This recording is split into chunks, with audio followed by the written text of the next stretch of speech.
तो हम लोग बात कर रहे थे पार्ट्स ऑफ फ्लावर। और पार्ट्स ऑफ फ्लावर में हमको 4 कंपोनेंट पढ़ने हैं। पहला कैलिक्स आपका हो गया, दूसरा कोरोला भी हो गया, और तीसरा अगर हम बात करें तो आज शुरू करेंगे एंड्रोशियम। एंड्रोशियम ये क्या होता है? फ्लावर का जो मेल रिप्रोडक्टिव पार्ट होता है वो कंप्लीट रिंग में अरेंज होता है। कंप्लीट रिंग को एंड्रोशियम बोलते हैं।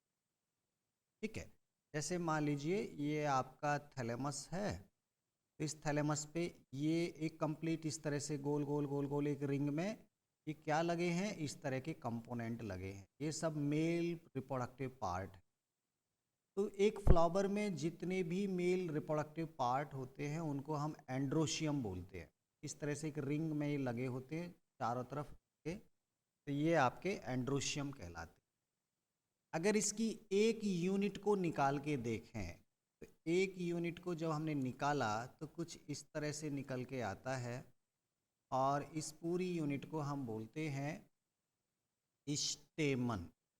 इसको क्या बोलते हैं? स्टेमन। क्लास 10th में भी पढ़ा है, याद भी होगा आपको। ठीक है, अब स्टेमन जो होता है इसके ऊपर टर्मिनल पे एक छोटा सा थैला लगा होता है, बैग लाइक स्ट्रक्चर। इस बैग लाइक स्ट्रक्चर को हम बोलते हैं एंथर। इसको बोलते हैं एंथर। और ये जो डंडी जैसा पार्ट है जो लगा होता है थैलेमस के ऊपर, ये थैलेमस के ऊपर जो कनेक्टेड होता है इसको हम बोलते हैं फिलामेंट।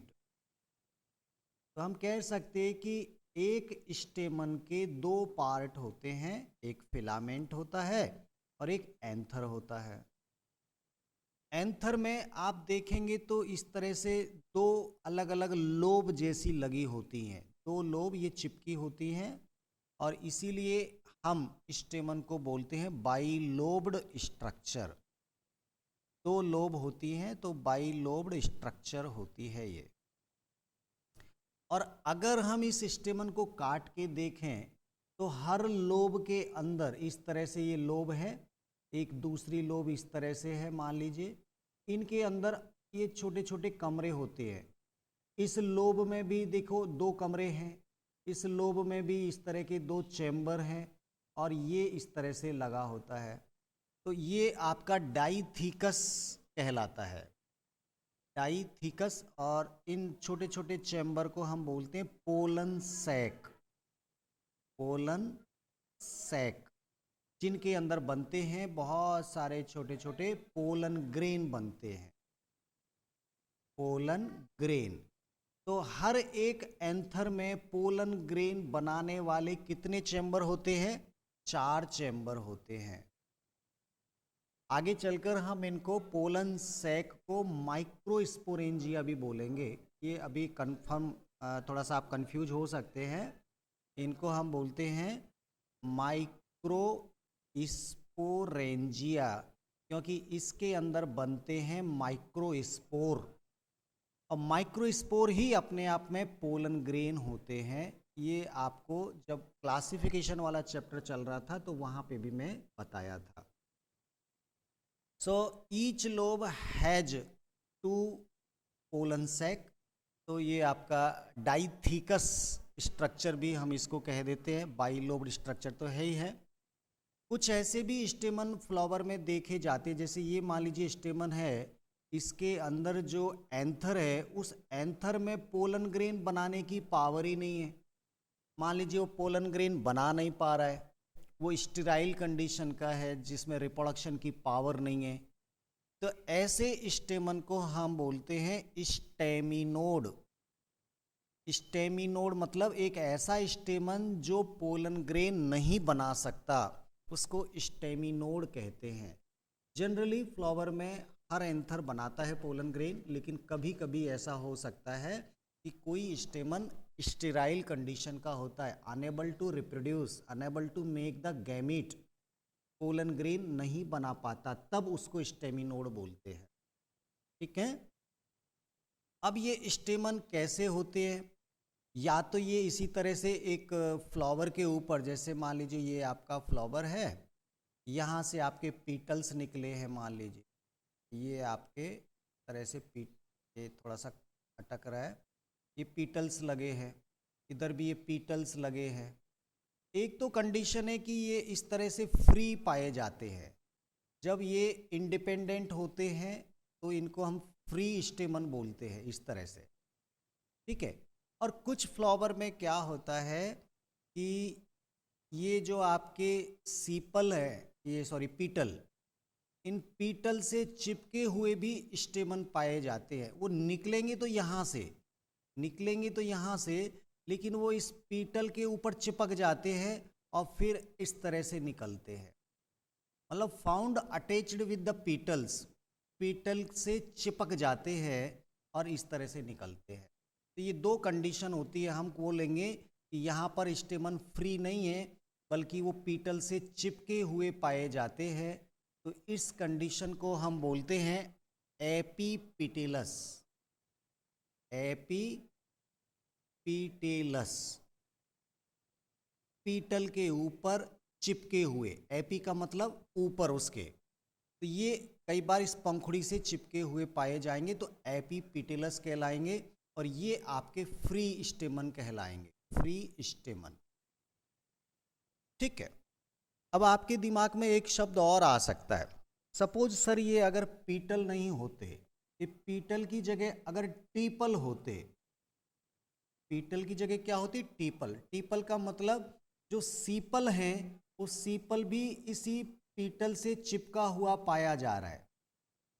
ये मान लीजिए आपका सीपल है और सीपल और पीटल आपस में जुड़ गए, यूनाइटेड हो गए, एक कॉमन यूनिट बना लिए। सीपल और पीटल दोनों ने क्या बना लिया? Common unit. तो अब हम इसको एपीपिटेलस कहना ठीक नहीं होगा, क्योंकि ये पीटल्स नहीं है, बल्कि ये तो अब दोनों की एक कंबाइंड यूनिट बन चुका है। इसमें सीपल भी और पीटल भी है, इसलिए हमने इनको टीपल बोल दिया था। ये मैंने आपको पहले पढ़ाया था।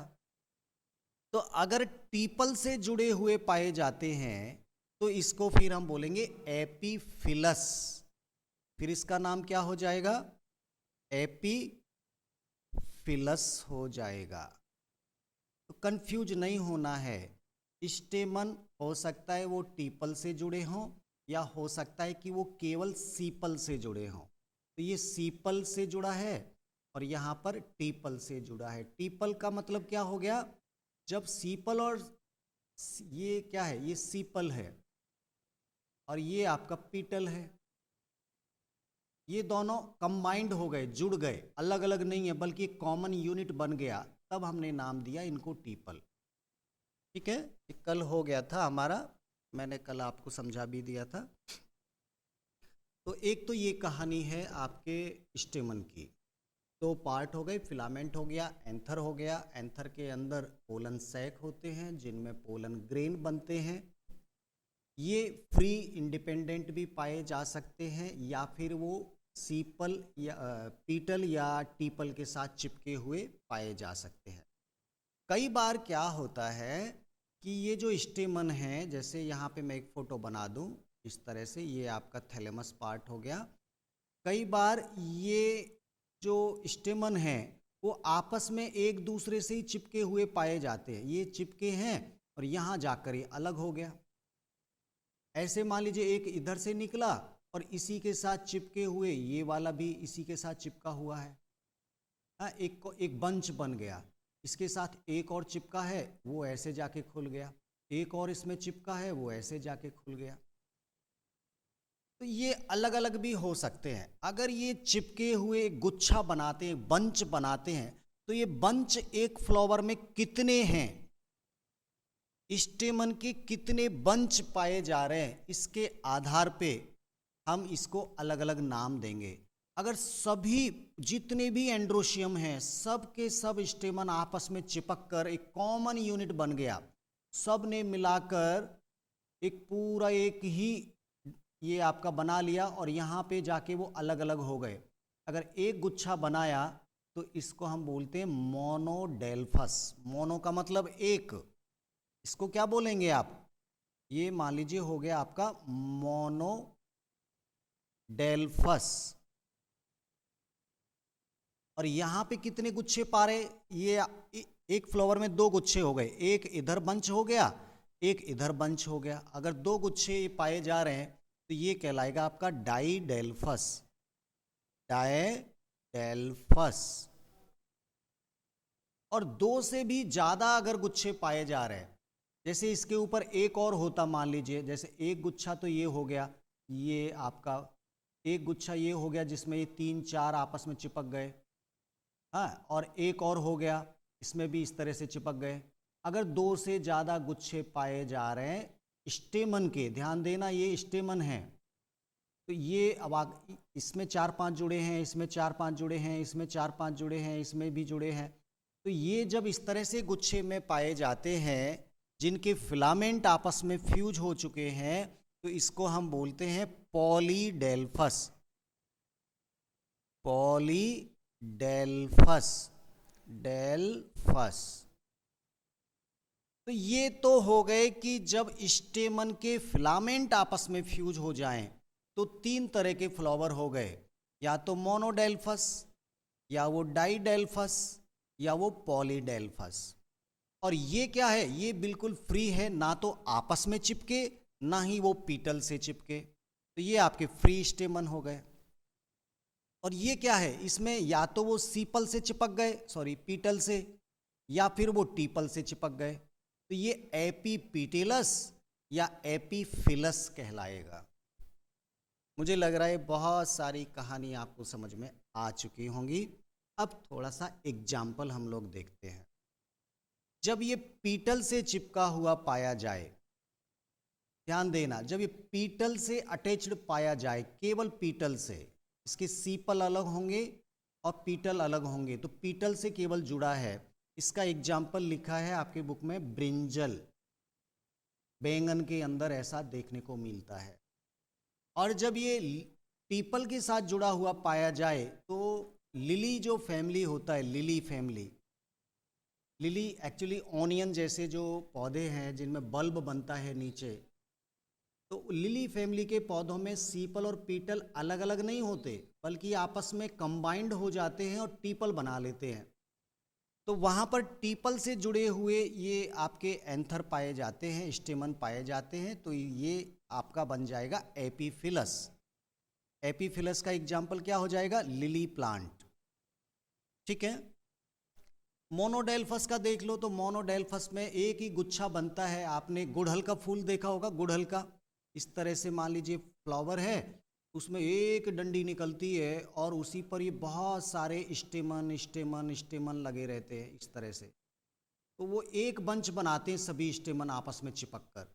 ये आपका मोनोडेल्फस में हो जाएगा। चाइना रोज, चाइना रोज मतलब गुड़हल। ठीक है। डाइडेल्फस में अगर हम देखें तो मटर के पौधों में खास तौर पे डाइडेल्फस देखने को मिलता है। और जो पॉलीडेल्फस है, इसमें नींबू का जो फ्लावर है, कभी आप नींबू के फ्लावर को देखो तो उसमें आपको पॉलीडेल्फस दिखेगा। आप लेमन इसमें याद कर सकते हैं, लेमन या सिट्रस फैमिली के प्लांट, ऑरेंज हो सकता है, हैं, ये नारंगी, संतरा, नींबू, ये सब एक ही फैमिली में आते हैं, सिट्रस फैमिली में, तो वहाँ पर पॉलीडेल्फस देखने को मिलता है। अब रटने की बात नहीं है, धीरे धीरे हर चीज़ आपको समझ में आ गई होगी। ये आपका एंड्रोशियम की कहानी खत्म हो जाती है। ठीक है।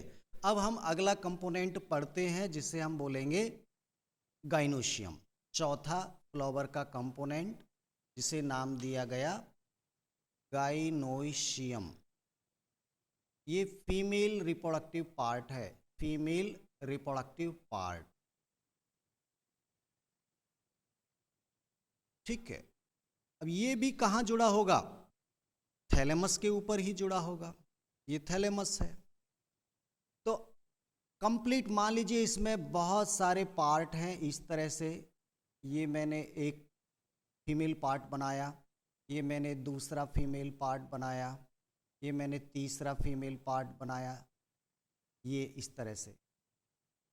तो ये इस थैलेमस के ऊपर चिपके हैं। इधर साइड में ये आपके मान लीजिए मेल पार्ट चिपके हैं, ठीक है, इधर आपके पीटल्स जुड़े हैं और इधर आपके सीपल जुड़े हैं, ये इस तरह से। तो यहाँ पर हम देख रहे हैं कि एक फ्लावर में ये जो फीमेल पार्ट हैं ये एक रिंग में पाए जाते हैं, कंप्लीट रिंग को बोलते हैं गाइनोशियम। अब इनमें से एक पार्ट को निकाल के आप बाहर रखो तो ये आपको कुछ इस तरह से दिखेगा, जिसमें एक नीचे वाला जो पार्ट है थोड़ा फूला हुआ बेसल पार्ट इस तरह से दिखे। तो ये जो नीचे का फूला हुआ पार्ट है, ये वाला जो हिस्सा है, इसको हम बोलते हैं ओवेरी। इसको क्या बोलते हैं? ओवेरी।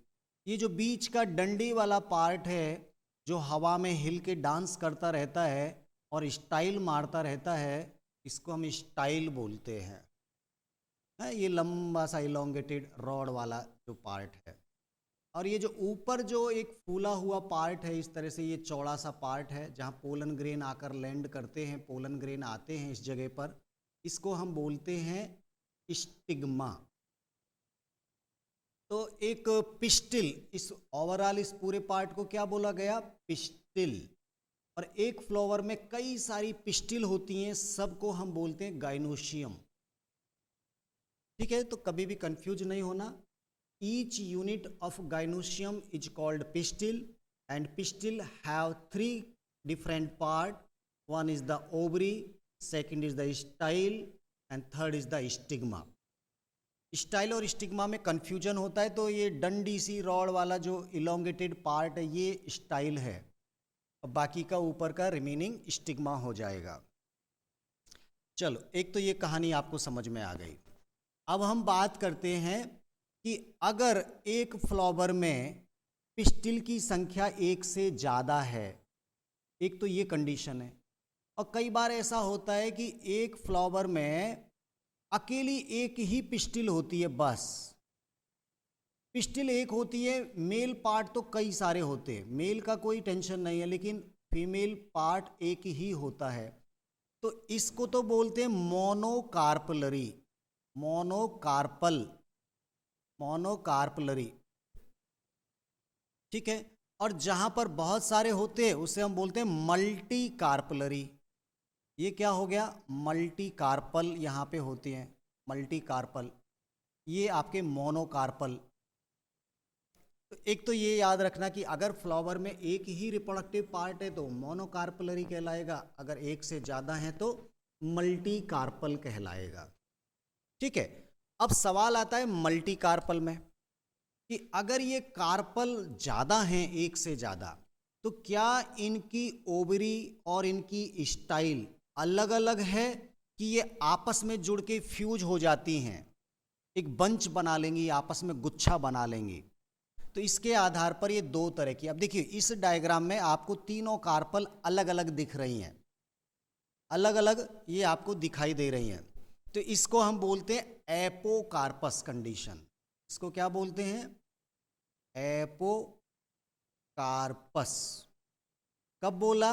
जब मल्टी कार्पलरी कंडीशन है और हर कार्पल अलग अलग है, तो इसको एपोकार्पस बोलेंगे। ठीक है, अब मैं दूसरा डायग्राम बनाऊं, मान लीजिए एक मैं दूसरा डायग्राम बना देता हूं इधर साइड में, ताकि आपको कोई दिक्कत ना आए, समझ में आए। मान लीजिए मैंने एक डायग्राम बनाया, ये आपका थैलेमस वाला पार्ट मैंने बना दिया। ठीक है, अब यहाँ कार्पल तो बहुत सारी हैं, एक इधर से आई, एक ये वाली आई, एक ये वाली भी जुड़ गई, एक ये वाली भी जुड़ गई, एक ये वाली भी जुड़ गई, और सब ने मिलकर जुड़कर अलग अलग मिलाकर एक डंडी बना ली और एक स्टाइल स्टिग्मा हो गया। तो यहाँ पर एक कार्पल, दूसरी कार्पल, तीसरी कार्पल, सब आपस में फ्यूज हो गई। ये क्या हो गई? फ्यूज हो गई, फ्यूज्ड कार्पल पाई जा रही हैं। अब मल्टी कार्पल तो है, लेकिन ये आपस में फ्यूज हो गई, सबकी ओवरी आपस में चिपक गई, ये बीच की दीवार गल गई, इधर की दीवार गल गई, ये आपके इस तरह की एक ही ओवरी बन गई। तो इसको हम बोलेंगे सिनकार्पस। इस कंडीशन को क्या बोलेंगे? सिनकार्पस।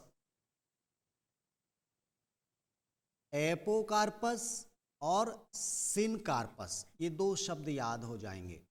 मोनोकार्पलरी में तो ये सवाल आएगा ही नहीं, वहाँ तो अकेली ओवरी होती है, वो सिंगल होती है, ना तो वो जुड़ी हो उसको बोल सकते, ना हम उसको अलग बोल सकते। मोनोकार्पल है वो तो। ये तो मल्टी कार्पल जब होता है तो हमको या तो एपोकार्पस कंडीशन दिखती है या फिर सिनकार्पस कंडीशन दिखती है। ठीक है, अब इसका एक तरीका बताता हूं मैं आपको।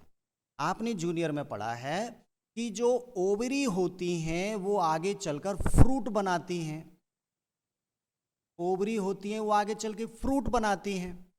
ठीक है, अब एक फ्रूट का मैं एग्जांपल दे रहा हूं, जैसे लेमन, नींबू। नींबू को आपने काट के देखा तो आपको याद होगा इस तरह से, एक ये ओवरी थी, ये उसका चैम्बर था, ये आपके दूसरी ओवरी थी, ये आपके तीसरी ओवरी थी, ये आपके चौथी ओवरी थी, ये पांचों थी, ये सब के सब आपस में जुड़ गई, फ्यूज हो गई, एक यूनिट बन गई। और इसीलिए ये अपने आप में एक फ्रूट है, ये अपने आप में एक फ्रूट है, ये अपने आप में एक फ्रूट है। लेकिन सभी ओवरी ने अलग अलग फ्रूट ना बनाकर एक कंबाइंड फ्रूट बना लिया और बन गया लेमन। तो क्या ये एपोकार्पस था या सिनकार्पस था? तो समझ में आया, यहाँ सिनकार्पस कंडीशन थी, मल्टी कार्पलरी थी, लेकिन सभी कार्पल फ्यूज होके कॉमन यूनिट बन गई और उन्होंने एक कॉमन फ्रूट बना लिया जिससे हमने लेमन बोल दिया। तो फ्रूट को काट के आप उसमें वो अलग अलग पार्ट कंपोनेंट दिखाई दे सकते हैं, ये केवल समझने के लिए मैंने आपको एग्जाम्पल दिया। ठीक है, तो यहाँ पर ये अलग अलग हैं, अलग अलग उनका पार्टीशन दिख रहा है लेमन में। हो सकता है कुछ के अंदर ये पार्टीशन बाद में ये भी डिजॉल्व हो जाए, बीच की दीवारें भी आपके ख़त्म हो जाएं, तो ऐसा भी दिखाई दे सकता है। मल्टी कार्पल कंडीशन है, लेकिन वो सब आपस में इस तरह से फ्यूज हो गई कि अब वो अलग अलग दिखाई नहीं दे रही हैं। इस तरह से मान लीजिए हो गई, ये इस तरह से। ठीक है, तो ये अलग अलग मल्टी कार्पल सिस्टम आपको दिखाई देगा। लग तो रहा है कि एक कार्पल कभी यहाँ रही होगी, एक कार्पल कभी यहाँ रही होगी, एक कार्पल यहाँ रही होगी, एक यहाँ रही होगी, और ये आपस में इस तरह से फ्यूज हो गई कि बीच का अब ये पार्ट दीवारें दिख नहीं रही और ये आपके कार्पल हो गई। इस तरह से ऐसे भी आपको फ्रूट दिखाई देंगे। और जहाँ मोनोकार्पलरी होगा वहाँ पे तो बहुत सिंपल है कि वो अकेली कार्पल है, वहाँ पे हमको ऐसा कोई चर्चा करना ही नहीं है। तो आई थिंक आपको ये समझ में आया होगा। एपोकार्पस में आप जो एग्जाम्पल देंगे, एपोकार्पस में अलग अलग जहाँ होती है, तो इसमें आपके पास सबसे बढ़िया एग्जाम्पल है गुलाब का फूल, रोज और कमल का फूल, मतलब लोटस। ये तो बिल्कुल याद रह जाएंगे। गुलाब का फूल और कमल का फूल कैसा है? मल्टी कार्पलरी है और हर कार्पल अलग अलग है। और जुड़े हुए में आपको क्या नाम याद रह जाएगा? आपको टमाटर याद रह सकता है, नींबू याद रह सकता है, लेमन, टोमेटो। टोमेटो को भी काट के देखो तो ऐसा ही दिखेगा जैसे नींबू दिखता है। ठीक है, तो ये आपका सिनकार्पस में हो जाएगा। तो ये कहानी थी आपकी। अब एक अलग छोटा सा टॉपिक दे रखा है इसी में, और वो है हमारा प्लेसेंटेशन। प्लेसेंटेशन गाइनोशियम में ही है, ये टॉपिक अलग नहीं है। प्लेसेंटेशन, तो प्लेसेंटेशन का मतलब होता है कि ओवरी के अंदर ओव्यूल भी पाए जाते हैं। ये आपका ओवरी है और ओवरी के अंदर क्या पाए जाएंगे? ओव्यूल। इसके अंदर एक स्ट्रक्चर इस तरह से डेवलप होती हैं। अब ये जो ओव्यूल हैं वो ओवरी के अंदर की जो ये सरफेस है, जो दीवार है, इस दीवार से कनेक्टेड होते हैं। ये मान लीजिए इसकी दीवार है इंटरनल, इसी से तो ये जुड़े हुए पाए जाएंगे। ये मान लीजिए इस तरह का ये कुशन लाइक स्पंज नुमा एक सॉफ्ट टिश्यू होता है, उस टिश्यू से ये निकलते हैं ओव्यूल। मान लीजिए एक निकला, इधर से एक और निकला तो ये एक हो गया, इधर से एक और निकला तो एक और हो गया। मतलब एक ओवरी में ओव्यूल की संख्या अगर हम बात करें तो वो सिंगल भी हो सकता है और वो मल्टीपल भी हो सकता है। ओव्यूल कहाँ बनते हैं? Inside layer of the ovary. ये ओवरी मैंने फिर से बनाया इसके अंदर एक ब्लैंक चैम्बर है, एक कमरा है, और इस कमरे में इस तरह से ये लगे होते हैं। ठीक है, तो ये जो स्पेस है, जो कमरा है, जो चैम्बर है, इस चैम्बर को बोलते हैं लोक्यूल। लोक्यूल क्या है? वो स्पेस, वो चैम्बर जो ओवरी ने बनाया है, उसको हम बोलते हैं लोक्यूल। और इस लोक्यूल के अंदर ये जो आपका टिश्यू है, ओवरी की दीवार का जो टिश्यू, इस टिश्यू को बोलते हैं प्लेसेंटा। इसको क्या बोलते हैं? प्लेसेंटा। और प्लेसेंटा के ऊपर जो स्ट्रक्चर डेवलप हो रही है वो होती हैं ओव्यूल। और ओव्यूल अपने आप में एक मेगा स्पोरेंजिया होती है, जिसमें मेगा स्पोर बनता है। मेगा स्पोरेंजिया ही होती है, ये भी थोड़ा दिमाग में रहेगा तो अच्छा रहेगा। तो अब आपको समझ में आ गया होगा कि ओवरी की लोक्यूल में, ओवरी की लोक्यूल में प्लेसेंटा टिश्यू के ऊपर कई पैटर्न में अलग अलग तरीके से ओव्यूल जुड़े हुए पाए जाते हैं। और ओव्यूल प्लेसेंटा के ऊपर किस पैटर्न में जुड़े हैं, वो पैटर्न कौन सा है, उस पैटर्न को ही हम बोलते हैं प्लेसेंटेशन। प्लेसेंटेशन, प्लेसेंटेशन मतलब arrangement of ovule on the placenta of the ovary is called placentation. Ovule का ओवरी के प्लेसेंटा पे अरेंजमेंट को ही प्लेसेंटेशन बोलते हैं। और as per our NCERT book there are 6 type of placentation. कितने टाइप का हो जाएगा? 6 अलग अलग तरीके से जुड़ा हुआ ओव्यूल पाया जा सकता है ओवरी के अंदर। तो 6 टाइप में, एक्चुअल में आप इसको 5 टाइप भी बनाएंगे तो चलेगा, लेकिन बुक में 6 नाम दिए हैं। 6 नाम याद हो जाए तो बहुत बढ़िया, नहीं हो तो 5 भी होंगे, आपका काम चल जाएगा। सबसे पहले इन्हीं के नाम याद करना जरूरी है। पहला जो प्लेसेंटेशन है उसे हम बोलते हैं मार्जिनल प्लेसेंटेशन। Marginal placentation.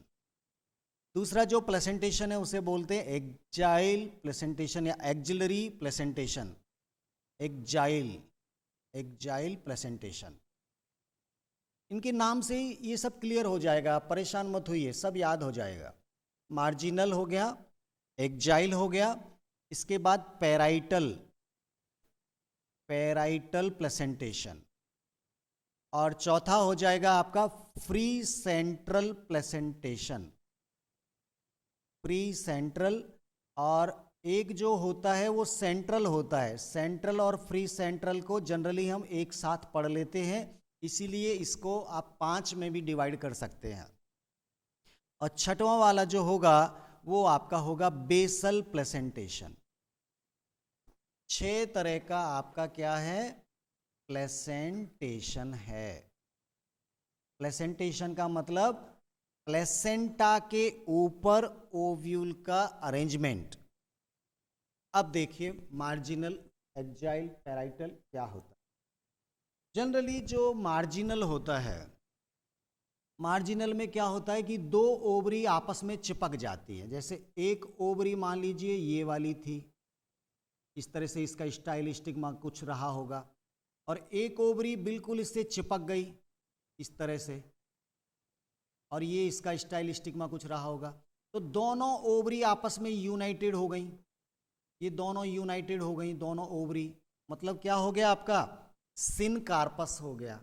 हो सकता है स्टाइल स्टिग्मा भी कॉमन हो गए होंगे, जॉइंट हो गए होंगे, हाँ इस तरह से ये।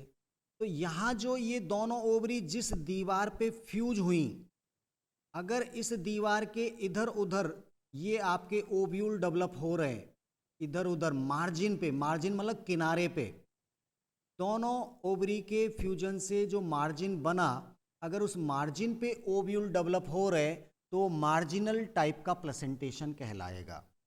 कभी मटर की फली आपने तोड़ के देखी?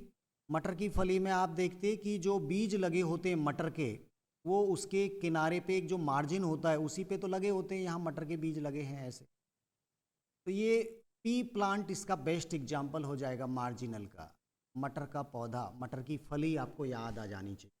मार्जिन का मतलब किनारा, वो सरफेस जो दोनों ओवरी का कॉमन हो जाता है वो मार्जिन हो जाता है। तो ये मार्जिनल प्लेसेंटेशन आपको समझ में आ गया होगा। अब एक्जाइल की बात करते तो एक्जाइल का मतलब गोदी, गोदी में बैठा हुआ है। हाँ, हमने एक्जिलरी बर्ड देखी थी स्टेम के ऊपर, एक्जाइल। इन्फ्लोरेसेंस में भी देखा कि स्टेम ग्रोथ करता जा रहा और एक्जाइल में फ्लावर डेवलप होते जा रहे थे ऐसे। हाँ, और ये बाद में जैसे जैसे ग्रो कर रहा था एक्जाइल में फ्लावर आ रहे थे। एक्जाइल कंडीशन का मतलब साइड में, गोदी में, एक्जाइल। ठीक है, तो एक्जाइल में क्या होता है कि मान लीजिए एक ओवरी तो इधर है, ये मान लीजिए एक ओवरी है, एक ओवरी मान लीजिए इधर है ऐसे, एक ओवरी मान लीजिए कुछ ऐसे हो गई, एक ओवरी मान लीजिए ऐसे हो गई, और ये चारों की चारों फ्यूज हो गई और एक कॉमन यूनिट बन गई। चारों ओवरी आपस में चिपक गई, जुड़ गई, और इनकी जो गोदी बनी, जो इनकी मार्जिन बनी, जैसे यहाँ पे बनी तो यहाँ पे आपके ओव्यूल लग गए, यहाँ पे जो कॉर्नर है यहाँ पे आपके ओव्यूल बन गए, यहाँ पे ओव्यूल बन गए, यहाँ पे ओव्यूल बन गए। तो ये जो अरेंजमेंट है ओव्यूल का, ये आपका एक्जाइल ओव्यूलेशन, एक्जाइल प्लेसेंटेशन कहलाएगा, एक्जिलरी प्लेसेंटेशन। बात समझ में आ गई? अब ये फ्री सेंट्रल और सेंट्रल को समझ लो इसी के साथ। अगर ये ओवरी की दीवारें, इसका एग्जाम्पल देखो पहले तो, इस तरह का लेमन, लेमन में आपने देखा होगा इसी तरह का होता है। सीड कहाँ लगे होते हैं? एक्जाइल में लगे होते हैं, यहाँ पे लगे होते हैं सीड, इसी से जुड़े हुए। याद आ गया होगा लेमन। अब आप थोड़ा सा इसको समझो, एक फ्री सेंट्रल को मैं इसी से समझा देता हूँ। फ्री सेंट्रल में क्या होता है कि ये जो बीच के पर्दे हैं ये डिजॉल्व हो जाते हैं, ये बीच के पर्दे जो हैं वो डिजॉल्व हो जाते हैं, और ऐसे लगता है कि जो सीड हैं वो सेंटर में लगे हुए हैं, जबकि वाकई में देखा जाए तो ओवरी तो ऐसे हैं, ये ओवरी फ्यूज हुई थी, लेकिन बीच के सेप्टम डिजॉल्व हो गए, और बीचों बीच में जो एक डंडी है उस पे ये आपके लगे हुए पाए जा रहे हैं इस तरह से बीचों बीच में। तो ये आपके फ्री सेंट्रल या सेंट्रल टाइप का प्रेजेंटेशन कहला रहा है। ठीक है, ये बीच में।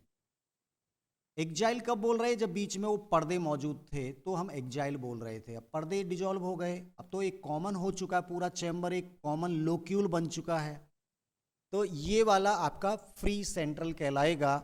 और फ्री सेंट्रल में आपके अगर एग्जाम्पल देखें तो डायंथस और प्रिमरोज करके आपके बुक में लिखे हैं, जिन्हें आप गूगल पे सर्च कर सकते हैं। इवनिंग प्रिमरोज करके, ये तो आपने पहले कभी पढ़ा भी होगा, फ्लावर हैं, बहुत अट्रैक्टिव फ्लावर होते हैं। तो ये मेरा उद्देश्य केवल अभी प्रेजेंटेशन समझाना है।